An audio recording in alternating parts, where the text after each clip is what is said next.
Glória a Deus, irmãos. Graça e paz, amém? Amém? Glória a Jesus. Deus tem falado fortemente aos nossos corações através das palavras que foram ministradas essa noite, através dos louvores. Eu creio que Ele vai continuar falando poderosamente aos nossos corações. Eu queria que os irmãos meditassem comigo na palavra do Senhor, que se encontra no Evangelho do irmão Lucas, capítulo de número 15 e o versículo de número 11. Aleluia. Lucas, capítulo de número 15 e o versículo de número 11. Vou me levantar e dizer ao meu Pai: pequei contra ti, não mereço viver. Já não sou digno de ser chamado filho teu. Perdoa-me.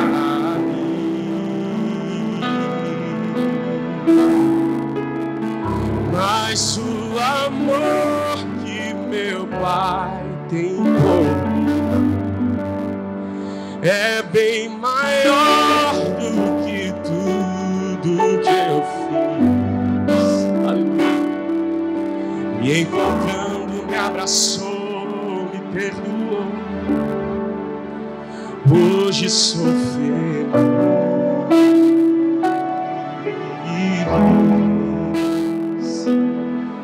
Me encontrando, me abraçou, me perdoou.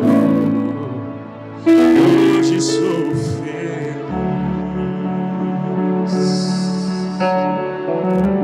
Aleluia. Lucas capítulo 15, versículo 11. Diz assim a palavra do Senhor. Jesus continuou: certo homem tinha 2 filhos. O mais moço deles disse ao pai: Pai, dá-me a parte dos bens que me pertencem. E o pai repartiu os bens entre os 2. Poucos dias depois, o filho mais novo, ajuntando tudo, partiu para uma terra longínqua e ali desperdiçou os seus bens, vivendo dissolutamente. Tendo ele gastado tudo, houve naquela terra uma grande fome e começou a padecer necessidade. Então, ele foi, se achegou a um dos cidadãos daquela terra, o qual mandou para os seus campos apacentar porcos. Ele desejava encher o estômago com as alfarrobas que os porcos comiam, mas ninguém lhe dava nada. Então, caindo em si, disse: quantos trabalhadores de meu pai tem abundância de pão, e eu aqui pereço de fome. Levantar-me-ei e irei ter com meu pai, e dir-lhe-ei: Pai, pequei contra o céu e perante ti, já não sou digno de ser chamado teu filho. Faze-me como um dos teus trabalhadores. Então levantou-se, foi para seu pai. Quando ainda estava longe, viu seu pai e se moveu de íntima compaixão, e correndo, lançou-lhe ao pescoço e o beijou.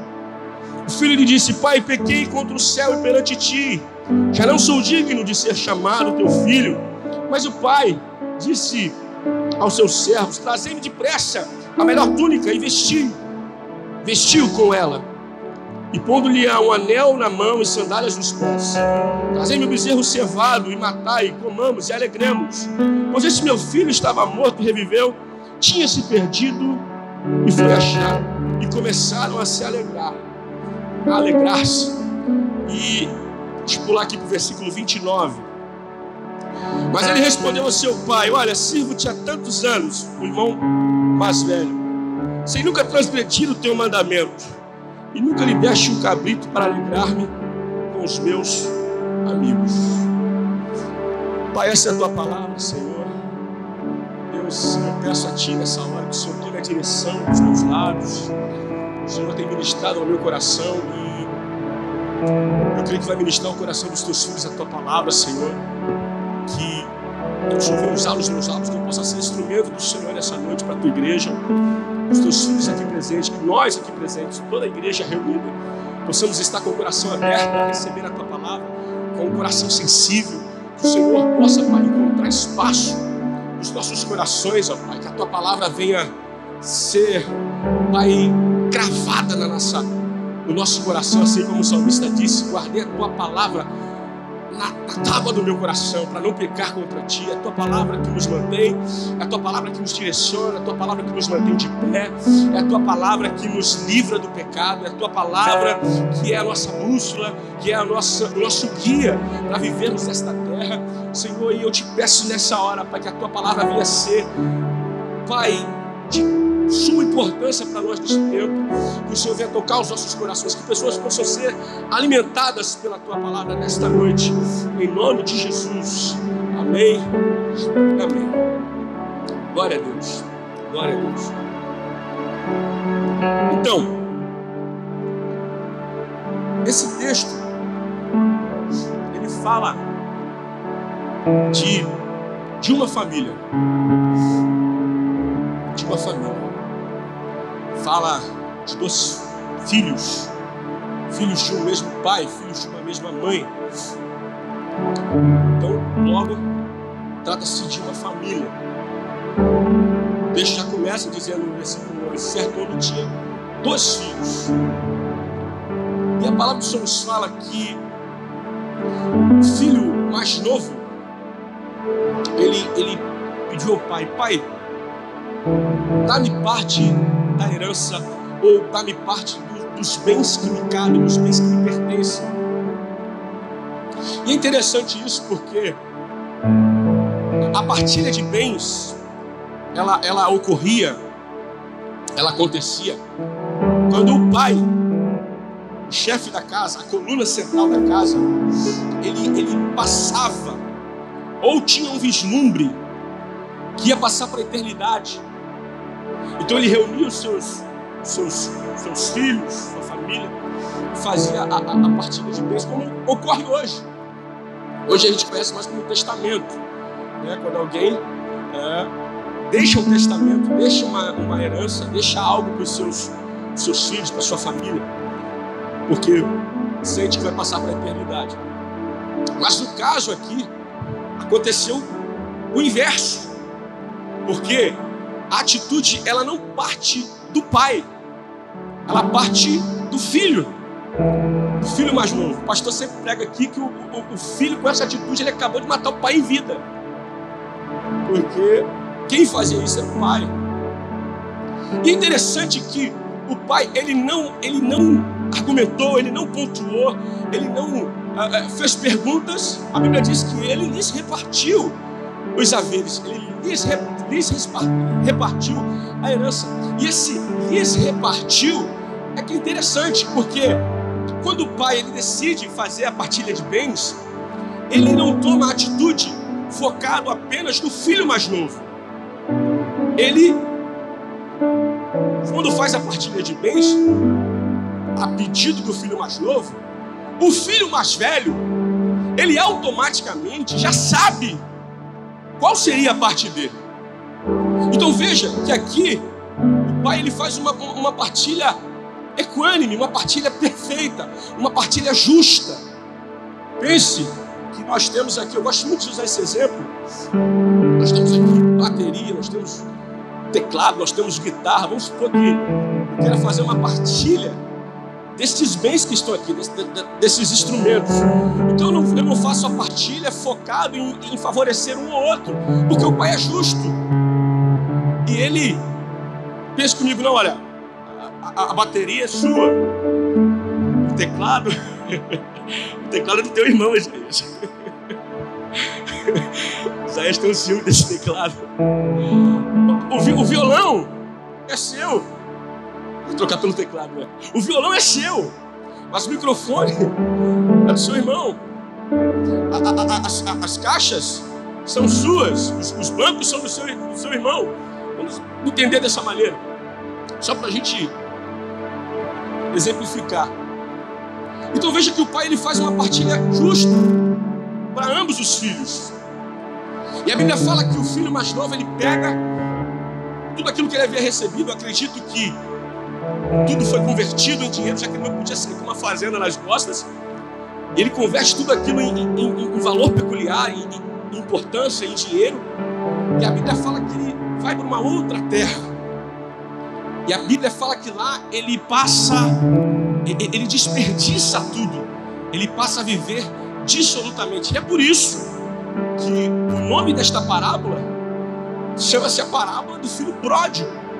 Porque pródigo vem de quem desperdiça, de quem dissipa alguma coisa, de quem desperdiça algo. E eu faço uma pergunta para nós, para mim, para você nessa noite. O que nós temos desperdiçado na nossa vida? O que você tem desperdiçado? Será que nós temos desperdiçado alguma coisa? Nós vemos muitas vezes pessoas que desperdiçam tempo. Desperdiçam tempo com coisas inúteis, com coisas que não edificam. Outras pessoas desperdiçam dinheiro com coisas também inúteis, com coisas fúteis. Outros desperdiçam saúde, acredite nisso, desperdiçam saúde, desperdiçam energia. Muitos desperdiçam valores que na verdade nunca deveriam ter sido desperdiçados, mas desperdiçam. E a gente pode fazer um pensamento, a gente pode pensar de pessoas dentro da palavra de Deus que desperdiçaram tempo. E o primeiro nome que veio na minha cabeça é Sansão. Sansão foi alguém que desperdiçou o grande potencial que Deus deu a ele. Sansão foi alguém que desperdiçou aquilo que somente ele tinha, ninguém mais tinha.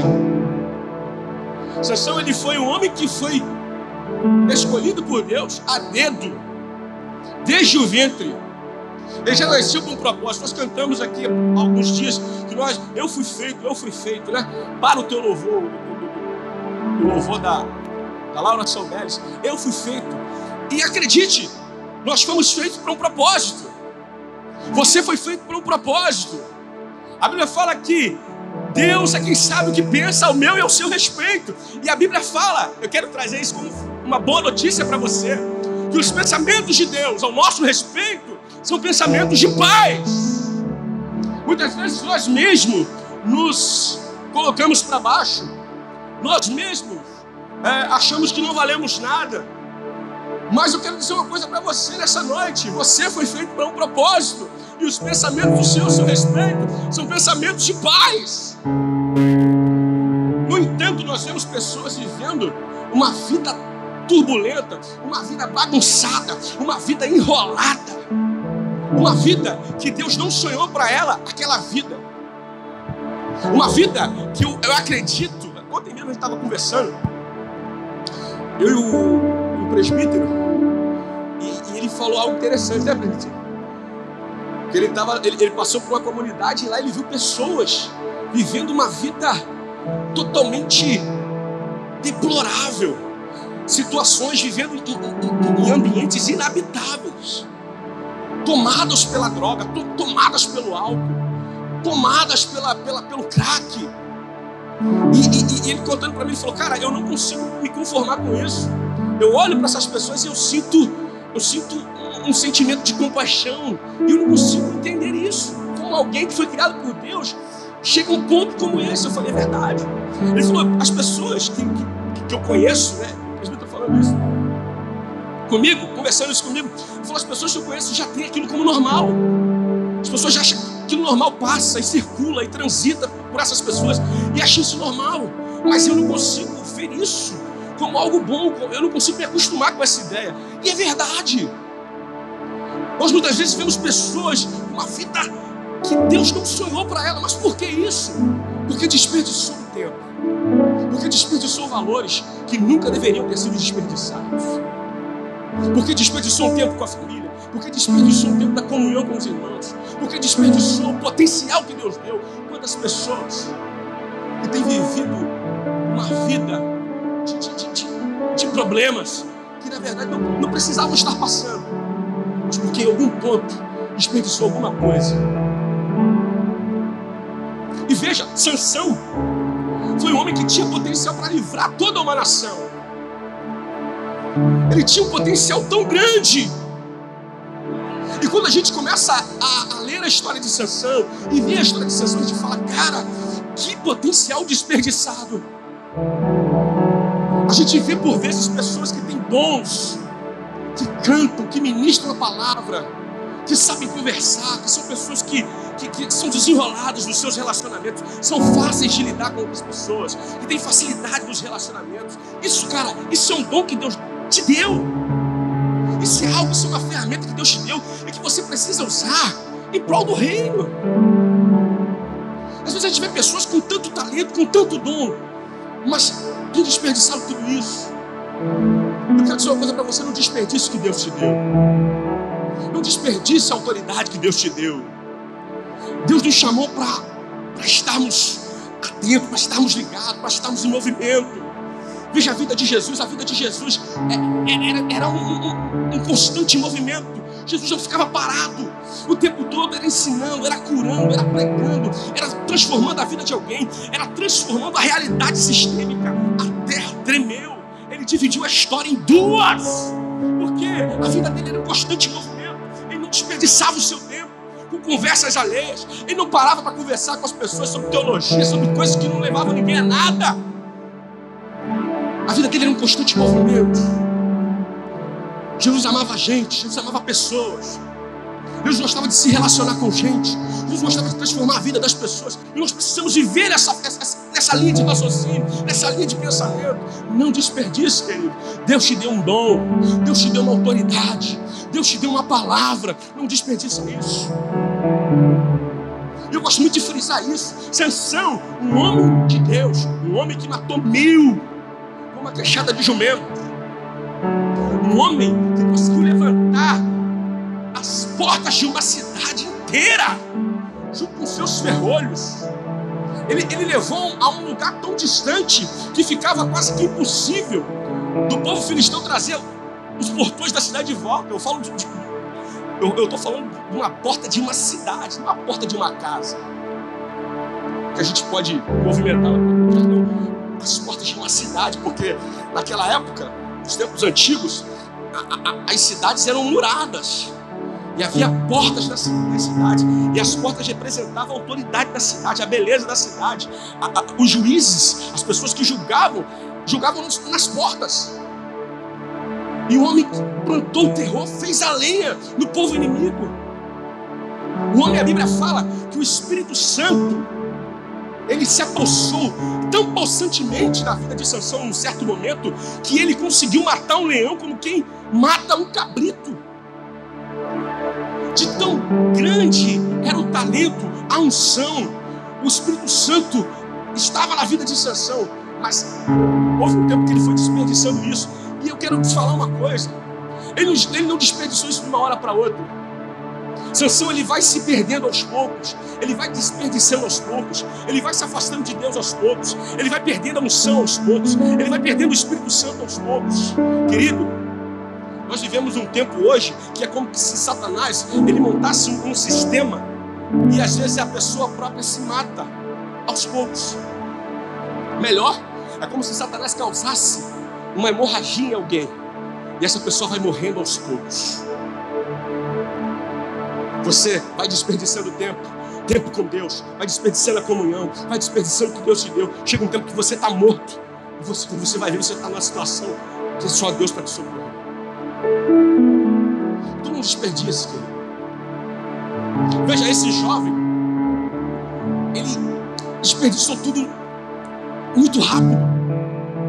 A Bíblia diz que ele começa a viver de maneira dissoluta. Ele gasta tudo e o dinheiro acaba. A Bíblia fala que ele estava numa terra e nessa terra tinha trabalho, mas não tinha comida. Ele consegue um trabalhozinho lá.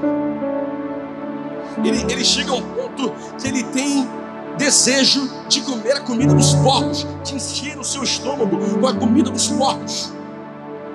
E quando eu fico imaginando, quando ele está ali naquela situação, ele faz um flashback da vida dele e ele começa a lembrar: caramba, os trabalhadores de meu pai, eles têm fartura de pão, eles têm o alimento, e eu aqui estou vendo essa situação.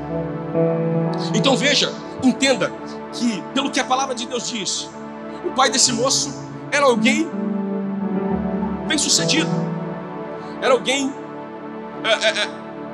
com poder aquisitivo bacana, porque a Bíblia fala que ele tinha trabalhadores ao seu serviço, trabalhadores no plural, mais de um ou dois, e também diz que ele tinha fartura de pão, e agora ele está numa situação deplorável, numa situação deprimente, e ele passa a mendigar, ele passa a desejar comer a comida dos porcos, alguém que antes era o filho de alguém que tinha um poder aquisitivo muito bacana, e agora ele se vê numa situação que ele queria estar no lugar dos trabalhadores do seu pai. E ele determina, ele pensa consigo mesmo, ele fala: não, a solução é a seguinte, vou me levantar, irei ter com meu pai, eu vou dizer para meu pai: pai, já não sou digno de ser chamado teu filho, eu quero ser como um dos seus trabalhadores. É como se ele pensasse: agora eu entendi que o meu direito é não ter mais direito, eu não tenho mais direito. Ele cai em si, ele diz: eu desperdicei tudo, eu não tenho mais direito a nada. Então a única coisa que eu posso fazer é me quebrantar, é chegar no humildinho com o papai e pedir a ele o perdão para pelo menos ser aceito de novo. E ele vai, ele chega para o pai, ele diz, a Bíblia fala que quando o pai avista ele de longe, ele diz: pai, eu pequei contra o céu, pequei contra ti, eu não sou digno de ser chamado teu filho, eu não tenho mais direito a nada, eu só quero ser como um dos teus trabalhadores, eu só quero comer pão, eu só quero matar minha fome. E a palavra do Senhor fala que o pai recebe ele com alegria. E ele diz: olha, é interessante isso, porque o pai, ele não diz para ele: ó, você vacilou muito, você pisou feio na bola, você não tem direito a mais nada, ou escolhe a sandália ou escolhe o anel. Não, a Bíblia fala que o pai ele não faz perguntas, ele não questiona, ele não pontua. Da mesma forma como ele foi sem o pai pontuar, da mesma forma como ele foi sem fazer perguntas para o filho, é a mesma maneira como o pai o recebe. Ele diz: olha, vem, vamos fazer uma festa. Ele queria apenas voltar e ser como um dos trabalhadores do seu pai, mas o pai o recebe com alegria. Coloca um anel no seu dedo, coloca uma sandália, vamos matar um bezerro, vamos se alegrar, porque meu filho chegou. Ele estava perdido, mas foi achado. Eu quero dizer uma coisa para você nessa noite, querido. Talvez você tenha vivido uma vida complicada, mas eu quero dizer uma coisa para você nessa noite: há perdão para você hoje. O pai te recebe de volta hoje. O pai, ele ama você. E veja, ele não recebeu apenas o lar de volta, ele foi perdoado. Nós somos perdoados. Irmãos, se nós vamos colocar na ponta do lápis os nossos fracassos, as nossas falhas, os nossos erros, cara, você é perdoado todo dia. Nós temos essa graça maravilhosa. Há uma promessa, há uma profecia. As portas do inferno não prevalecem contra a igreja. Nós estamos embasados na palavra de que a misericórdia do Senhor, ela se renova a cada dia. E eu não estou aqui fazendo apologia para pecado, para dizer para você que você tem que pecar todo dia, porque Jesus vai te perdoar todo dia. Não, mas eu quero dizer uma coisa para você, que o papai justo, ele está disposto a te perdoar. Eu quero dizer uma coisa para você, ainda que as pessoas olhem para você de uma maneira, ele te olha de outra, porque ele sabe a lei. Ele investe em você, ele ama você e tem perdão para você hoje. Eu lembro da passagem daquele paralítico que tiveram que introduzir ele pelo telhado, porque não dava para chegar, a casa estava cheia, estava lotada. Eles tentaram por todos os lados entrar e não conseguiam. E a única alternativa que eles tiveram era abrir um buraco no telhado e descer aquele paralítico até Jesus.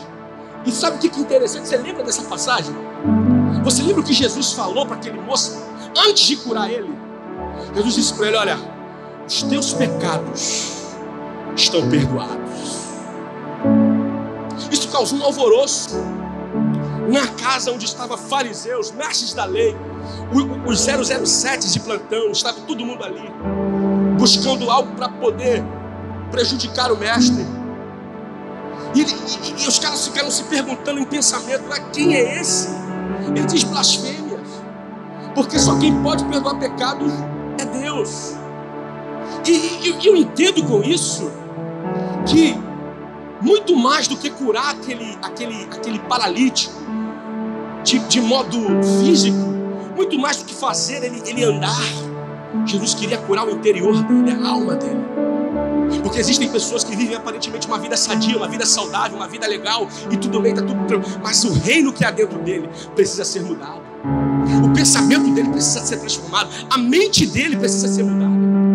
E o interesse de Jesus é curar a nossa alma, é curar a tua mente, é curar o teu coração.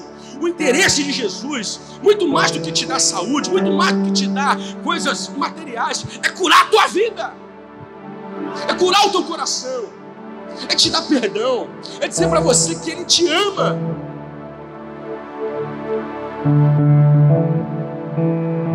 E esse rapaz, ele foi perdoado.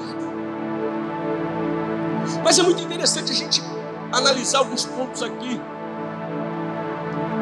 Ele vale muito a pena a gente observar.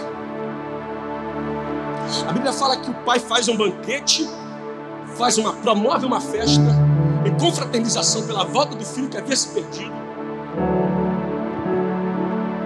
E quando o irmão mais velho chega, aqui no versículo 29, e ele ouve o barulho, ele ouve aquela comemoração toda, aquela festança, a Bíblia fala que ele fica indignado. Ele fica indignado. Ele entra e pergunta: o que está acontecendo aí? E a galera fala: não, teu irmão estava perdido, teu irmão voltou para casa, e teu pai mandou fazer um bezerro cevado, preparou aí um churrascão aí, um banquete aí, e a gente está se alegrando. Ele fica indignado, ele fica com raiva. E interessante que quando chega aqui no versículo 29, ele fala isso. Ele diz: Pai, eu te sirvo há tanto tempo, na verdade há tantos anos, sem nunca transgredir o teu mandamento. Veja,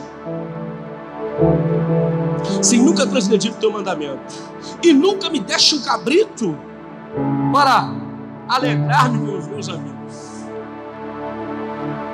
Quando eu leio o versículo 29, que é esse versículo que nós acabamos de ler, e eu leio o versículo 12, quando fala: o moço mais novo deles disse ao pai: pai, dá-me parte dos bens que me pertencem. Você vê que o versículo 12 está falando a respeito do filho mais novo, que pede ao pai os bens que lhe cabiam, aquilo que lhe pertencia. E quando a gente vai para o versículo 29, a gente vê o irmão mais velho se expressando. Então a gente vê duas expressões de cada um dos irmãos. E quando eu olho para isso, quando eu vejo isso, eu entendo que estes dois irmãos, eles têm duas características. Perdão, os dois irmãos, eles têm uma característica que é terrível, mas que todos dois têm. Eles têm uma característica, irmão, que é terrível, que é perigosa, mas que ambos têm a mesma característica, a mesma forma de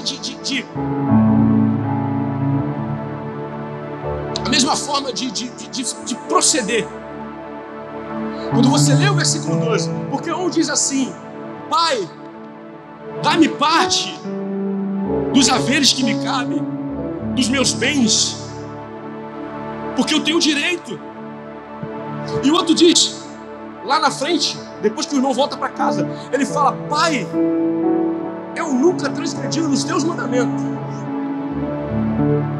Então eu percebo que esses dois irmãos, eles têm uma característica que é perigosa, que é terrível, mas que os dois têm, que ambos têm. E sabe qual característica é essa? Que os dois, é que ambos são cheios de si. Todos os dois são cheios de si. Um porque acha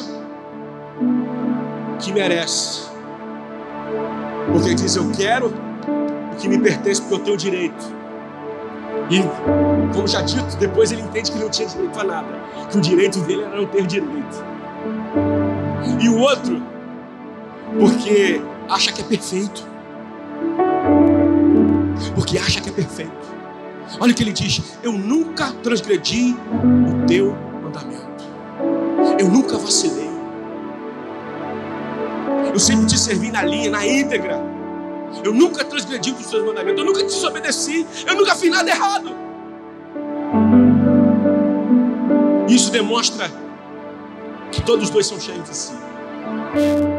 Agora, irmãos, pensa comigo: a quem Deus vai honrar? A quem Deus vai honrar? Porque esse texto ele me assusta muito, sabe por quê?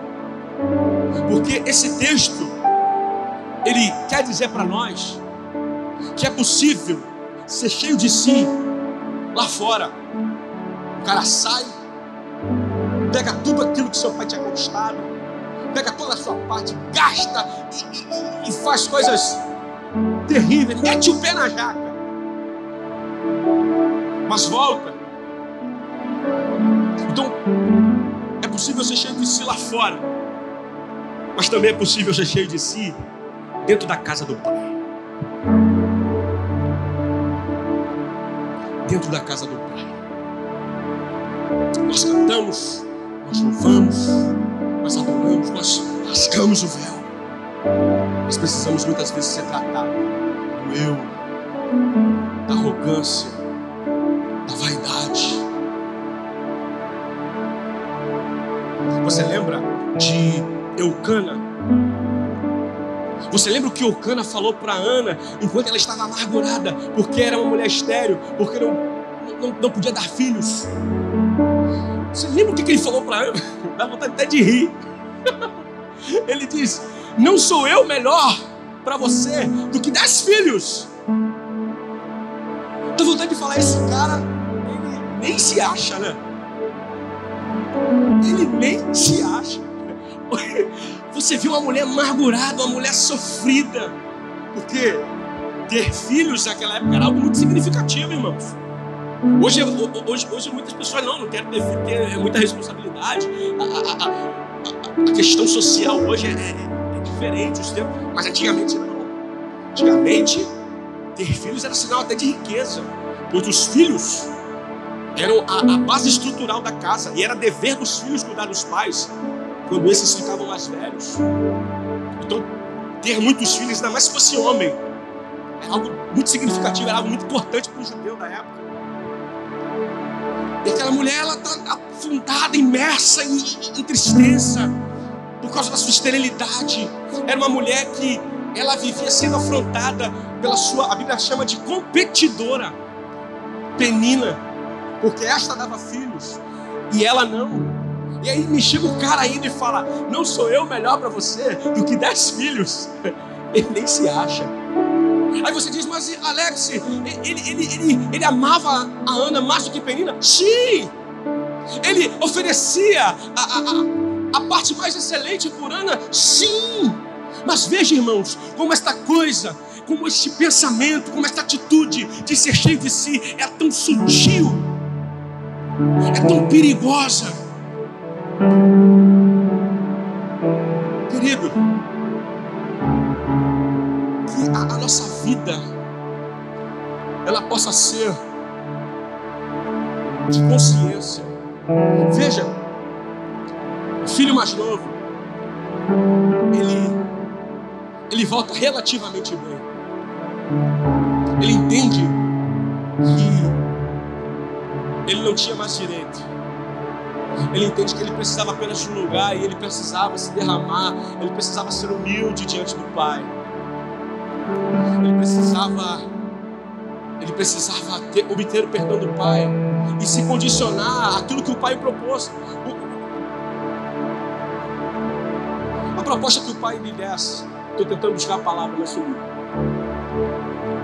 Então ele se condicionou eu creio que ele pensou assim: não, dessa vez, como eu quebrei a cara, Então eu vou chegar devagar. Eu vou me adequar ao que o Pai quer para mim, porque eu já vacilei com ele. Ele volta quebrado. A Bíblia diz que ele volta relativamente bem. Não existia crack, eu acredito, né? Coca, não existia. Mas a Bíblia fala que ele ainda volta relativamente bem. Ele volta bem. Volta numa condição complicada, mas ele volta ainda bem. Ele se condiciona ao Pai. Só que esse texto ele termina com um ponto de interrogação. Esse texto ele termina com um ponto de interrogação. Porque eu não sei como terminou a história desse irmão mais velho, que estava dentro da casa do pai anos e anos, mas com o coração cheio de orgulho, porque é perfeito, porque faz tudo certinho, porque acha que é o pai. Sabe quem também, da mesma maneira, agiu dessa forma, e que também a Bíblia não diz como terminou a vida deste profeta? É Jonas. Veja, Jonas, quando você começa a ler o livro de Jonas, ele foge de Deus, porque ele tinha um senso bem nacionalista. Ele tinha uma ideia de salvação fechada, de que os outros povos não mereciam salvação, e ainda mais a cidade de Nínive, a capital da Síria, a capital do maior império do mundo daquela época. Ele acha que aquele povo não merecia salvação. Ele foge de Deus, e Deus começa a trabalhar. Você vê no tempo todo no livro de Jonas, Deus agindo. É Deus que dá ordem para Jonas, Jonas foge. Aí Deus manda a tempestade. É Deus que manda o peixe engolir Jonas. É Deus que lança Jonas fora para a cidade de Nínive. Veja que é Deus o tempo todo agindo. É Deus que dá a palavra para Jonas. É o espírito de quebrantamento que faz com que o rei e toda a cidade jejuem e sejam salvos através da palavra que sai da boca do profeta Jonas. É Deus que está agindo o tempo todo. É Deus que faz nascer a planta. É Deus que faz o bicho vir comer a planta. Tudo isso para tratar com o profeta. Muito mais para tratar com o profeta do que para tratar com a nação. Porque existem profetas que dão mais trabalho para Deus do que o pagão. Então veja, tudo para tratar Jonas. Porque Jonas, você vê o tempo todo, Jonas, não, porque a Bíblia fala, cara, que Jonas, ele pregou para a nação de Nínive, para a cidade de Nínive, uma cidade que era grande em estrutura política, econômica, e grande em crueldade. Eles eram expansionistas, eles entravam dentro das cidades, eles matavam pessoas, eles empilhavam pessoas às portas das cidades. E Jonas acha que esse povo não merece perdão, que esse povo não merece misericórdia. E a Bíblia fala que depois dele ter pregado, mesmo a contragosto, mesmo contra a vontade, ele é conhecido até hoje como um profeta que conseguiu, através do Senhor, é claro, realizar um fenômeno mundial. Porque nunca houve antes de Jonas e depois de Jonas alguém que pregasse numa cidade inteira e toda essa cidade se convertesse. A gente às vezes ora a Deus e pede a Deus para que uma alma seja salva. A gente, né, pastorzão? A gente aqui às vezes espremendo a laranja para que alguém se converta a Cristo, porque alguém se junte a nós e reforce a comunhão. E você vê o cara, mesmo a contragosto, mesmo contra a sua vontade, ele prega e toda a nação se converte. Mas depois que toda a nação se converte, ele fica de camarote esperando Deus julgar essa nação, trazer júdice para essa nação, destruir essa nação. Olha que coisa. Você vê alguém orando para Deus e pedindo a morte. Pedindo a morte porque a nação se converteu. O profeta pedia a Deus para que o matasse. Depois de um milagre tão grande ter sido realizado, que aquela nação de Nínive, capital da Síria, toda convertida, e ele pede a Deus para morrer. Você lembra de alguém que pediu a Deus para morrer na Bíblia? Também um profeta que pediu a Deus para morrer. Foi o profeta Elias. Quando ele recebe uma mensagem e essa mensagem desestrutura ele todo. E ele pede a Deus para morrer porque na cabeça dele ele achava que não tinha ninguém que desempenhasse papel como ele. Aquele papel, aquela obra.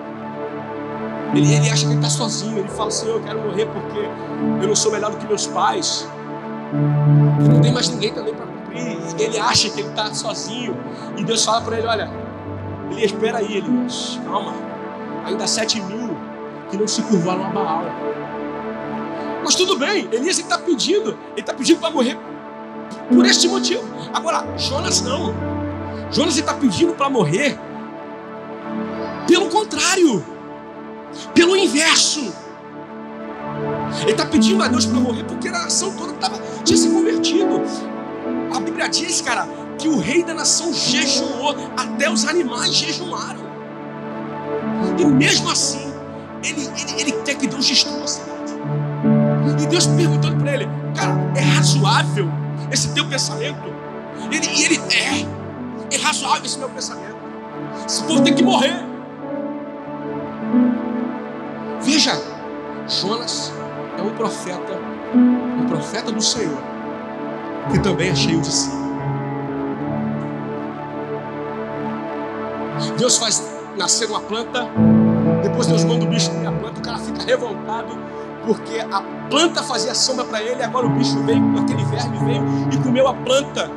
E aí você percebe mais uma coisa em Jonas. Jonas é alguém que ama mais coisas do que pessoas. Cara, Jesus ama a gente. Jesus ama a gente. Eu vou repetir isso para você nessa noite. Jesus ama a gente. Jesus, ele gosta de se relacionar com gente. Jesus, ele gosta de mudar a vida das pessoas. Jesus, ele quer promover uma mudança na realidade sistêmica. Jesus ama pessoas. E nós somos uma igreja que amamos pessoas. Você tem que amar gente. Cara, que não sejamos como o povo de Gadara. Você lembra do povo de Gadara?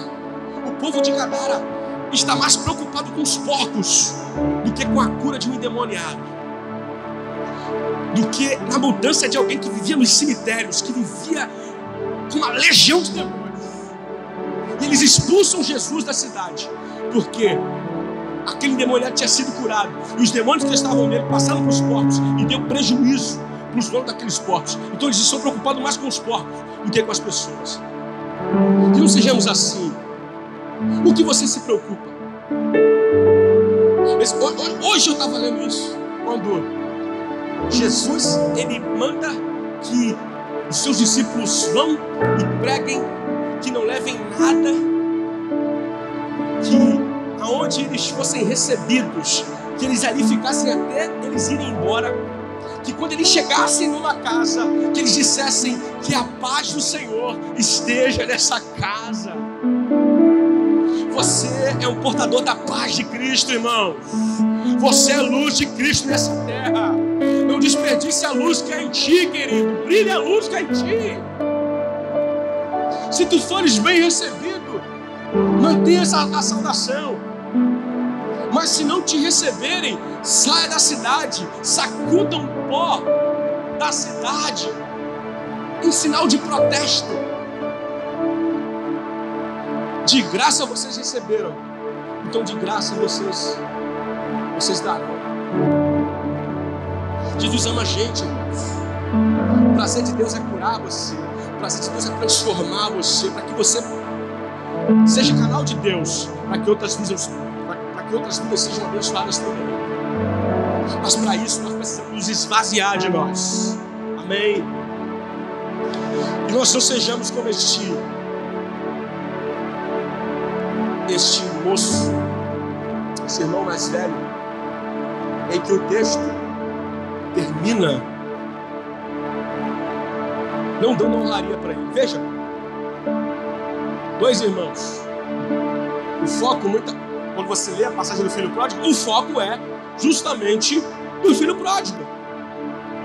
Mas O texto diz que o filho pródigo se arrepende do seu erro, recebe do pai o perdão, é recebido bem, há honraria para o filho pródigo. Mas o texto termina com um ponto de interrogação na nossa mente, porque o irmão mais velho, o texto não mostra honraria para o irmão mais velho.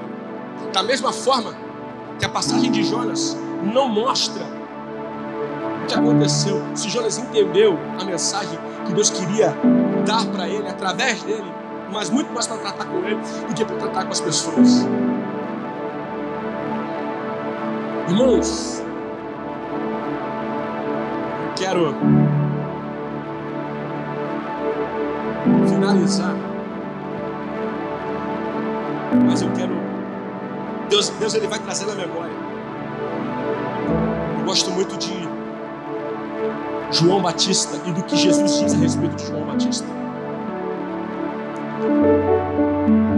A Bíblia fala que João Batista, ele foi o precursor, ele foi o cara que veio antes de Cristo, justamente para preparar o caminho de Cristo, para que o seu reino fosse implantado na terra. E as pessoas vinham até João e perguntavam, há uma passagem que diz que alguns vieram até João e perguntaram para ele se ele era o Cristo, se ele era Elias. Ele diz: não, eu não sou Elias, eu não sou o Messias. E é interessante que ele fala assim: mas vai vir um que ele é maior do que eu. E ele diz que eu não sou digno nem de carregar as suas alpacas, ou melhor, as suas sandálias. Este é maior do que eu.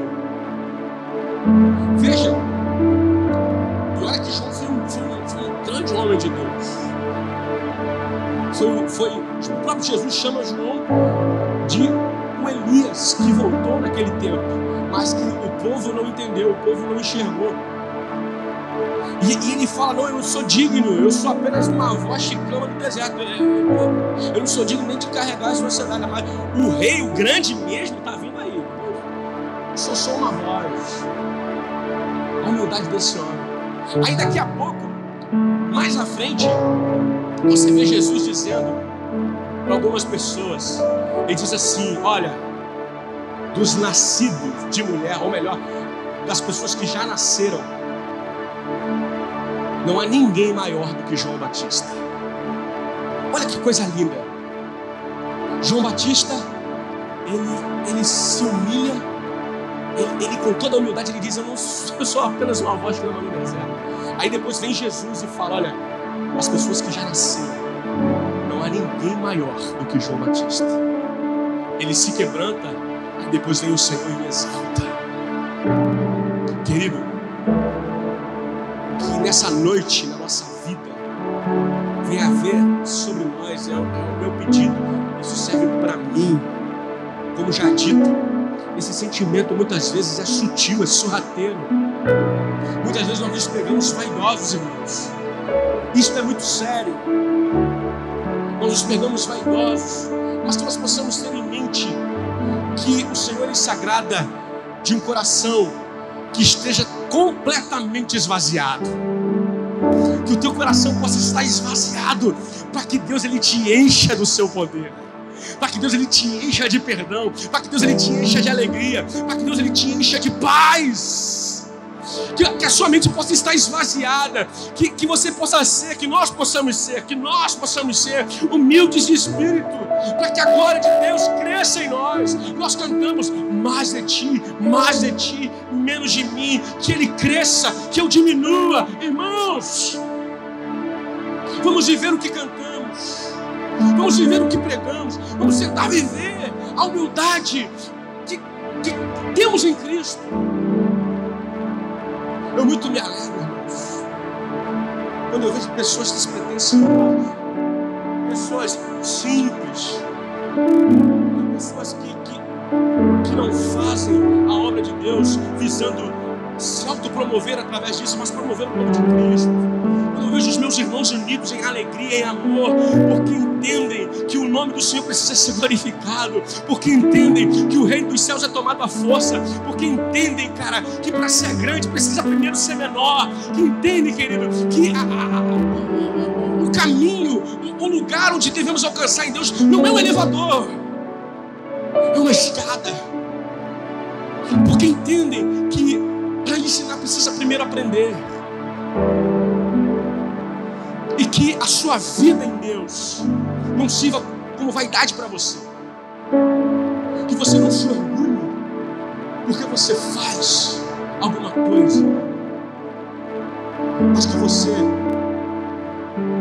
coloque-se na mão de Deus, entendendo que Ele é tudo para você, que Ele é tudo para ti, que Ele é tudo para nós. Para que você entenda que você é apenas uma voz que clama no deserto, mas que o Rei está voltando. O Rei está vindo, irmãos. Jesus está voltando. Nessa noite que sejamos como João Batista e pregamos que lá vem o Rei. O Rei vem. O Rei está vindo. O Rei está voltando. E Ele quer encontrar uma igreja esvaziada, uma igreja com o coração aberto, um povo com fome de Deus. Cheios de Deus, vazios de si, cheios de Deus. Amém, querido? Amém. Que Deus te abençoe grandemente. Que Deus te abençoe poderosamente. Que Deus abençoe a tua semana, abençoe os teus dias. Que Ele fale ainda mais no teu coração. Que Ele abra a tua visão. Jesus certa vez disse: Pai, eu te dou graças, porque o Senhor ocultou no coração dos grandes os teus segredos e revelaste aos teus pequeninos. Jesus falou, quando perguntaram para Ele, por que o Senhor explica em parábolas? Porque eles não entenderão os meus mistérios, mas vocês entendem. A vida de Jesus era, como já dito, em atividade total. Jesus não sentava com os grandes daquela época. E olha que a Bíblia fala de grupos religiosos que existiam naquela época, de pessoas que se preocupavam muito com a aparência, se preocupavam muito com os status sociais, se preocupavam muito com a casta. E a proposta de Jesus foi totalmente inversa ao daqueles movimentos que existiam ali. Ele disse para Pedro, um pescador, alguém simples, ele disse para Pedro: Pedro, eu vou te fazer pescador de homens. Em outra ocasião ele disse: Pedro, tu te chamas Pedro, e sobre essa pedra edificarei minha igreja, e as portas do inferno jamais prevalecerão contra elas. Tua vida possa ser uma vida de aprendizado com o Mestre. Que o teu coração possa estar vazio para receber de Deus e ser cheio da unção dEle, ser cheio do poder dEle, ser cheio da graça dEle, ser cheio da paz que Ele tem para dar, que só Jesus tem. Que você seja a Bíblia que o mundo precisa ler, que você seja a luz que o mundo precisa enxergar através de ti, e você cumpra o chamado de Deus e não desperdice o que Deus tem te dado. Você faça a obra de Deus com humildade, com intrepidez, com ousadia. Você seja humilde diante de Deus, e Deus te abençoará grandemente. Amém. Fique de pé. Jesus, muito obrigado, Senhor. Teu nome seja glorificado em nosso meio, no nosso coração, na nossa vida. Nos ensina a viver em conformidade com a tua palavra. Senhor, nos ensina a viver uma vida de verdade. Possamos entender o princípio da tua humildade, o princípio de um coração esvaziado, o princípio de alguém que precisa se esvaziar de si e se encher de ti. Pai, arrogância não é pensar muito de si, mas é pensar menos dos outros. É achar que os outros não merecem e que nós merecemos. É achar que somos merecedores, que temos direito, que nunca transgredimos os seus mandamentos, então somos perfeitos. Isso sim é arrogância, Senhor. Deus, que nada daquilo que nós viemos a fazer, Senhor, possa servir de vaidade para nós. Que possamos entender que tudo que o Senhor tem nos dado não é nosso, é do Senhor. E que devemos fazer bom uso daquilo que o Senhor tem nos dado, daquilo que o Senhor tem nos confiado. Senhor, não nos deixe desperdiçar os teus talentos. Não nos deixe desperdiçar o nosso tempo com coisas inúteis. Não nos deixe, Senhor, desperdiçar os momentos, Pai, que nós devemos valorizar a cada instante. Não nos deixe, Senhor, desperdiçar o nosso tempo com a nossa família, o nosso tempo, Pai, em te servir. Pai, a tua palavra fala que nós devemos te servir, Deus, dentro e fora de tempo. Pai, que a nossa vida venha ser para ti, como o apóstolo Paulo disse, que viver é Cristo e morrer é lucro, porque ele já estava morto com Cristo. Então tudo que ele fazia, todo o seu tempo era dedicado a Cristo, era dedicado a Deus. E que enquanto ele estivesse vivo, mesmo em grandes sofrimentos, mesmo em grandes problemas, em grandes lutas, em grandes tribulações, ele gastaria a sua vida, a sua energia, o seu tempo por amor a ti, Jesus. Pai, nos dê esse coração, nos dê esse pensamento, nos dê, Pai, esse propósito de vivermos uma vida intensa contigo, de não desperdiçarmos o momento, Pai, que nunca deveria ser desperdiçado. Deus, em nome de Jesus, que haja quebrantamento, uma unção de quebrantamento nas nossas vidas, no nosso coração, que a cada dia possamos reconhecer as nossas falhas, as nossas dificuldades, Senhor, e que cada dia possamos nos quebrantar, assim como esse filho mais novo, que disse, eu não sou digno nem de ser chamado teu filho, eu não sou digno, Pai, de ser tratado como filho, eu quero ser apenas um empregado, eu quero apenas comer pão à tua mesa. Oh, Senhor, nos dê este pensamento. Senhor, nós queremos apenas comer pão à tua mesa. Nós não queremos status, nós não queremos grandeza, nós não queremos, Senhor, nós queremos apenas te servir, ó Pai, porque o Senhor é merecedor, porque o Senhor merece a honra, a glória e o louvor, porque o Senhor é Deus na nossa vida, e sem ti nós não somos nada, sem ti nós nada podemos fazer, sem a tua presença a gente não consegue dar 2 passos à frente. Ó Espírito Santo, ó Deus poderoso, Pai, nos dê essa mentalidade, Senhor, de te servir com o coração despretensioso, de te adorar com a intenção, Pai, de promover o teu reino, de ser a extensão do teu reino nessa terra e de mudar a vida das pessoas, Pai, que nos mantenham, Pai, em nome de Jesus. Deus, muito obrigado, Senhor. Muito obrigado pelo teu amor e bondade. Muito obrigado, Senhor, porque o Senhor está aqui neste lugar.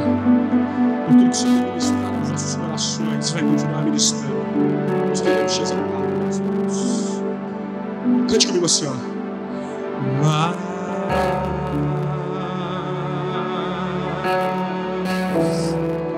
De ti.